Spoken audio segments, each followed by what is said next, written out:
We're here on a very busy Wednesday. My goodness, the world of sports really delivered an all-timer to us last night, and today we're going to get right into it. Hi, I am Shane Cornett. Mad Dog Chris Russo back in town. So is Dan Orlowski. He's back from Indy, and down in South Beach is Stephen A. Smith. Good morning, everyone. We'll do hello and pleasantries in a little bit. In the meantime, let's get to some breaking news this morning. From ESPN's Adam Schefter, the Ravens wasting no time scooping up defensive end Trey Hendrickson this morning in the wake of the Maxx Crosby deal falling apart yesterday. The Ravens have agreed to a 4-year deal with $112 million plus incentives. That means Hendrickson stays in the AFC North. He'll face Joe Burrow and the Bengals now twice this season as he becomes part of the Ravens. Here is Adam Schefter earlier on Get Up with more. It's a deal worth up to $30 million a year, and as we mentioned in the first hour, Greeny, the Baltimore Ravens initially were talking to Trey Hendrickson about playing with Maxx Crosby. So they were talking to him all along.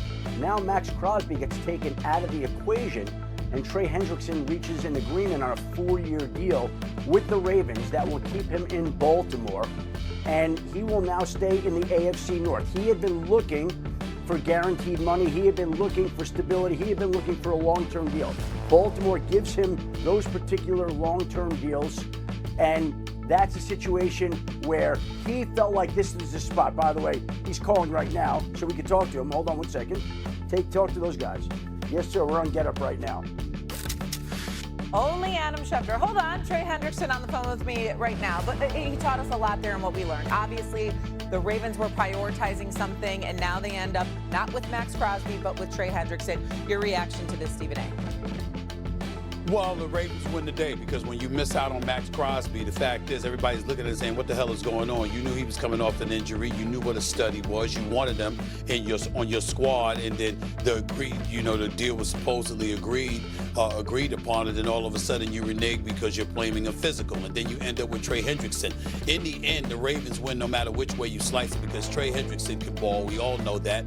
We know that coming into this past season, he was a sack leader with over 35 sacks over the previous 2 years, so he can really get to the quarterback, and that's what your need is. If you're the Baltimore Ravens, you were bereft of significance when it comes to getting to the pass rusher last season, getting to the quarterback last season, and you knew that was a priority that needed to be addressed. So when they lost out on Crosby, I was like, oh my goodness, he must be really bad physically.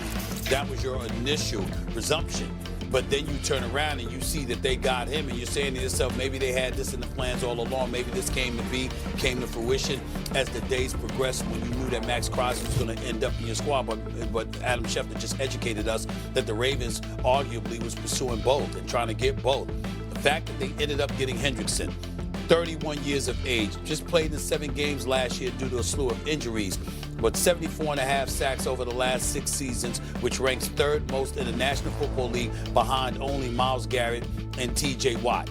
You can't sniff at that. You can't poo-poo that. You can't dismiss that. That's a big-time pickup for the Baltimore Ravens. And to get him away from a team within the division, in the AFC North, is also a plus as well. So I don't think that we can look at this and say anything bad about what the Ravens did here. They ended up getting what they needed, what they wanted, and you got to give props to them for doing that. Well, you have to trust the GM of the Ravens that he didn't have buyer's remorse and all of a sudden say, hold on now, I can get Hendrickson, I'll do it for this price. You know what, I can keep the draft picks, and maybe we are a little worried about the injury. Let's shift them back. Now, if you believe the organization of the Ravens is trustworthy, you would not even pay attention to that. But if you're a Raider fan right now and says, hold on now, let me get this straight. Now, I know Hendrickson was available, but if you're a Raider fan and says, hold on, we traded him 4 days ago, all right? And now they decide, and we thought you had the 2 picks, and now all of a sudden they decide they don't want him, and here's Hendrickson on the team, and I don't buy the fact that they were going to sign both defensive linemen at $35 million a year.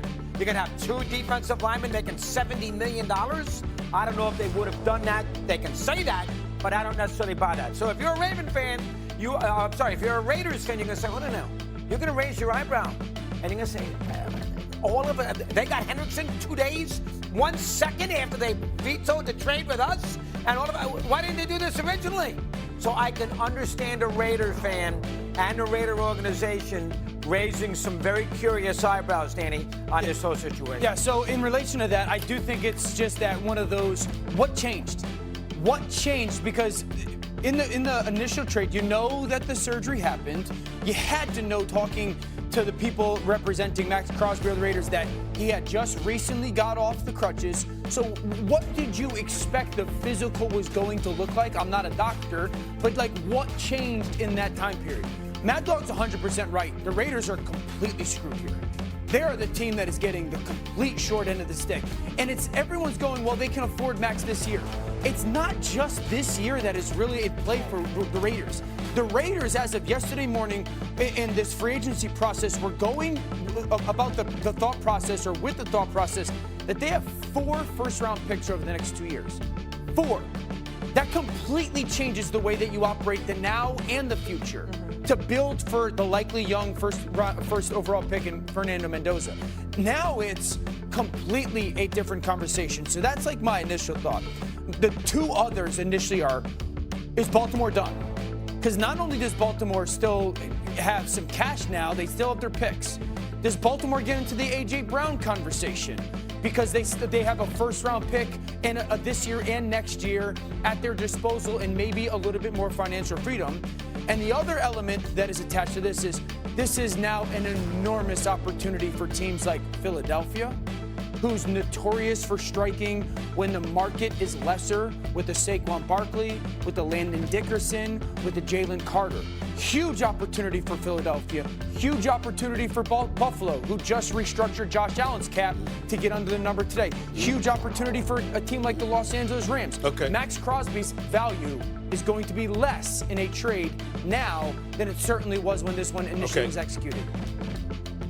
Couple of poignant things to bring up here. Number one, we feel bad for Maxx Crosby because obviously this deal fell through, and there's some question marks about it, because anytime you sit up there and you're going to allude to a failed physical, that raises an eyebrow and that gives you cause to pause, and I'm not sure he deserves that. That's number one. Number two, we also have to feel sorry for him because he's still a Raider. Let's call it what it is. The only thing to celebrate about the Las Vegas Raiders is the fact that Tom Brady is there, and you hope that things are going to get better. Fernando Mendoza is coming with the number 1 overall pick, but as a team, you just look at them and they say they're sorry. Sin City, my goodness, what happens in Vegas stays in Vegas. We always thought that applied to the city. Now it applies to the Raiders as well. What happens in Vegas stays the hell there. Nobody's really interested right now outside of Tom Brady.